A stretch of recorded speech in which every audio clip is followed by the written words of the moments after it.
Belum meredanya pandemi COVID-19 membuat pemerintah mewajibkan warga untuk menggunakan masker saat berada di luar ruang. Sayangnya masih banyak warga yang abai. Sejumlah petugas yang biasa mengurusi pemilihan umum dan pilkada, PPK Kecamatan Seberang Ulus 1 melakukan pemeriksaan penggunaan masker. Nah, himbauan kita penggunaan masker ini wajib. Begitu keluar rumah dia sudah pakai masker. Kalau memang ada kebutuhan mendesak, kalau bisa satu orang saja. Misalnya kepala keluarga, dialah yang ke pasar, dialah yang ke warung, jadi lebih efektif.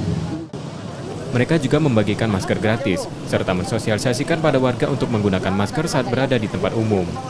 Yang kita kasih pengertian bahwa sekarang kita sedang sama-sama melawan COVID-19 ini, maka kita disuruh memakai masker.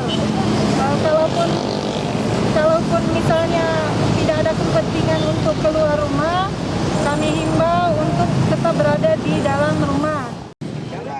Selain meminimalisir penyebaran COVID-19 di Kecamatan Seberang Ulus 1, mereka menghimbau warganya untuk mengurangi aktivitas di luar dan tidak berkumpul di tempat umum. Nur Muhammad, Kompas TV, Palembang.